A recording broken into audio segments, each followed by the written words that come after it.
강아지랑 같이 자면 서열이 무너진다. 분리불안이 생기니까 절대 같이 자면 안 된다. 이런 말들 한 번쯤 들어보셨죠? 저도 예전엔 그게 맞는 줄 알았어요. 하지만 놀랍게도 이런 얘기들 과학적으로 증명된 바가 전혀 없다고 합니다. 밤이 되면 저희 집 루비는 자연스럽게 침대 위로 올라와서 제 옆에 엉덩이를 착 붙이고 자요. 너무 귀엽고 같이 있으면 마음이 편해지고요. 루비가 침대 위로 올라오지 않는 날엔 괜히 마음이 서운해져요. 저도 모르게 루비를 애타게 부르면서 올라오라고 애원하듯 말하게 되더라고요. 침대 아래에서 자려고 하면 머리로는 그럴 수 있지, 침대 밑이 더 조용하고 편한가 하지만 왠지 모르게 서운한 마음이 밀려오죠. 그래서 문득 이런 생각이 들었습니다. 강아지랑 이렇게 자도 정말 괜찮은 걸까? 사실 반려견과 함께 자는 것이 정서적 안정은 물론 수면의 질에도 긍정적이라는 연구들이 점점 늘고 있어요. 오늘 영상에서는 실제 해외 연구 자료들과 훈련사들의 실제 경험을 바탕으로 강아지와 함께 자는 것에 대해서 객관적인 정보를 담았습니다. 끝까지 시청하시면 지금 우리가 믿고 있는 상식이 정말 맞는지, 그리고 우리 아이와 함께 자는 게 괜찮은 선택인지 스스로 정확히 판단하실 수 있을 거예요. 자, 그렇다면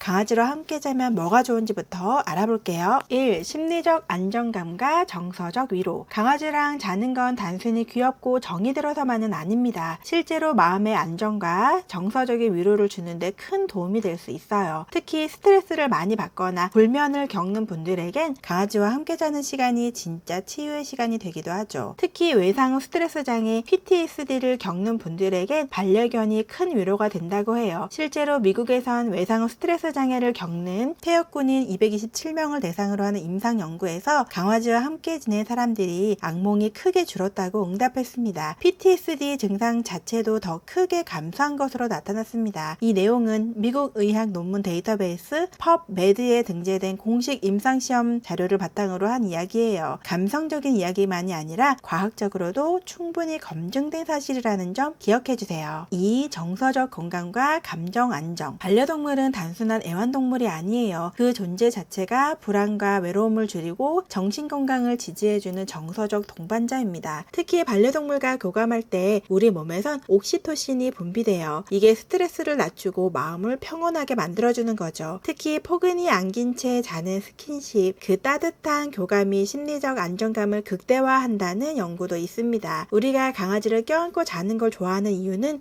절대 그냥 감정적인 게 아니에요. 3. 수면의 질 향상. 많은 반려인들이 실제로 말합니다. 강아지랑 같이 자면 더 잘 자요. 실제로 오래된 연구에서도 반려동물을 키우는 사람들은 수면제를 덜 복용한다는 결과가 있었어요. 강아지와 함께 자는 것이 마음을 안정시켜 수면의 질을 높이는데 큰 도움이 된다는 거죠. 실제로 미국 애리조나 메이오 클리닉 수면센터에서는 150명 환자를 대상으로 한 연구를 진행했어요. 그중 반려동물과 함께 자는 사람들의 56%가 수면의 질이 좋아졌다고 대답했습니다. 단순히 방해가 없었다는 수준이 아니라 따뜻함, 만족감, 동반자감이 수면을 오히려 도와줬다는 것이죠. 미국 애견협회에서도 개 주인의 45%가 반려견이 함께 침대에서 잔다고 응답했습니다. 또 다른 20%는 캔넬에서 17%는 개 전용 침대에서 잔다고 했어요. 이처럼 함께 자는 것이 이미 많은 보호자분들에게 일반적인 선택이 되었다는 걸 알 수 있어요. 물론 반대 연구도 있기도 합니다. 2011년에는 일부 전염병 위험을, 2014년에는 반려동물이 수면을 방해한다고 주장한 사례도 있었죠. 하지만 최근 연구들은 삶의 만족감과 수면의 질 향상 쪽에 더 무게를 두고 있습니다. 함께 자면 무조건 좋기만 할까? 주의할 점도 있어요. 지금까지 강아지와 함께 자는 것이 심리적 안정이나 수면의 질 향상에 도움이 된다는 이야기를 나눴는데요. 그렇다고 무조건 함께 자는 게 좋다라고만 할 수는 없습니다. 오히려 고려해야 할 단점과 주의사항도 있어요. 첫 번째로는 알레르기와 이색 문제. 혹시 반려견이랑 같이 자고 나서 아침에 눈이 가렵거나 코가 막힌 적 있으신가요? 바로 알레르기일 수도 있어요. 반려동물 알레르기를 겪는 분들이 생각보다 많습니다. 약 4명 중 1명이 반려동물 접촉 후 알레르기 증상을 경험한다고 합니다. 대표적인 증상은 피부 발진, 콧물, 재채기, 그리고 기관지 증상까지 다양하죠. 특히 아이들이나 면역력이 약한 분들 혹은 피부에 상처가 있는 경우에는 감염 위험도 조심해야 합니다. 반려견이 가지고 들어오는 세균이나 기생충이 문제가 될 수 있거든요. 그렇다고 무조건 떨어져 자라는 이야기는 아니에요. 몇 가지 위생 수칙만 잘 지켜주셔도 함께 자는 데는 큰 문제 없습니다. 2. 2. 행동 문제와 공간 문제. 큰 반려동물은 침대에서 공간을 많이 차지해서 보호자가 구석에 몰리는 일이 흔하죠. 그리고 보호자가 무의식 중에 강아지를 건드렸을 때 예민한 강아지는 깜짝 놀라서 짖거나 물 수 있는 가능성도 있어요. 특히 어린이가 있는 가정에서는 주의가 필요해요. 연구에 따르면 어린이는 성인보다 개에게 물리는 사고가 훨씬 더 많다고 합니다. 이는 아이들이 강아지의 공격 신호나 스트레스를 잘 읽지 못하기 때문으로 추정됩니다. 특히 큰 개나 공격성을 보인 적이 있었던 반려견과 함께 자는 것은 조심하는 것이 좋겠습니다. 갑작스러운 깨움이나 영역을 침범 당했다고 느낄 때 강아지가 방어적으로 행동할 수 있기 때문이에요. 잠든 사이 무의식적으로 강아지를 건드렸을 때 예민한 아이는 깜짝 놀라 입질을 할 수도 있고 감염 위험까지도 존재할 수 있습니다. 그렇기 때문에 어린이가 있는 가정이라면 강아지를 침대 옆에 따로 마련된 전용 쿠션이나 캔넬에 재우는 것이 안전하고 이 방식이 오히려 수면의 질도 더 좋아진다는 연구 결과도 있습니다. 강아지랑 잘 땐 이거는 꼭 지켜주세요. 강아지와 함께 자기로 결정하셨다면 서로 편안하고 안전한 밤을 보내기 위한 준비도 중요해요. 먼저 가장 중요한 건 강아지가 언제든지 마음대로 침대에 오르내리기보다는 보호자가 함께 잘 준비가 되었을 때만 올라오도록 습관을 들이는 게 좋아요. 강아지가 스스로 아무 때나 침대에 올라오게 되면 공간에 대한 경계가 흐려질 수 있고 예민한 아이는 영역 본능이 올라올 수 있어요. 그리고 혹시라도 밤중에 강아지가 침대에서 내려간다면 옆에 따뜻한 개 전용 침대나 매트를 준비해 주는 것도 좋은 방법이에요. 그 공간이 익숙하면 강아지도 다시 혼자 잘 수 있어요. 특히 대형견은 침대를 함께 쓸 공간이 충분한지 꼭 확인해 주세요. 반대로 소형견이나 나이 든 강아지는 높은 침대에서 떨어질 위험이 있기 때문에 침대 옆 바닥에 전용 침대를 두거나 반려견 전용 계단을 설치해서 다치지 않도록 도와줘야 돼요. 마지막으로 침구 청결도 중요합니다. 털이 잘 묻지 않는 소재의 커버나 얇은 전용 시트를 활용하면 반려견의 털과 먼지를 효과적으로 차단할 수 있어요. 추가적인 세탁과 위생관리를 통해서 보호자와 강아지 모두의 건강을 지켜주세요. 이처럼 작은 준비와 배려만으로도 강아지와 함께하는 밤은 더욱 편안하고 안심이 되는 시간일 수 있어요. 결론적으로 강아지와 함께 자는 것은 무조건 좋다, 절대 안 된다의 문제가 아닙니다. 반려견의 성향, 보호자의 건강 상태, 생활 패턴에 따라서 이 세 가지를 잘 비교해보고 서로에게 편안한 방법을 찾아가는 것이 중요합니다. 저는요, 이러한 여러 단점이 있더라도 루비를 꼭 껴안고 자는 것을 선택할 거예요. 이 아이의 포근한 체온, 그리고 꼬숩고 사랑스러운 냄새, 이 작은 행복을 놓치는 건 정말 아쉬운 일이에요. 사랑하는 강아지와 함께 따뜻한 잠자리 되시길 진심으로 바랄게요. 앞으로도 반려견과 함께하는 삶이 조금 더 따뜻하고 편안해질 수 있도록 실용적인 정보들 계속 나눠드릴게요. 구독해두시면 반려견과의 일상에 꼭 필요한 팁들 놓치지 않고 받아보실 수 있어요. 다음 영상에서도 또 다시 만나요.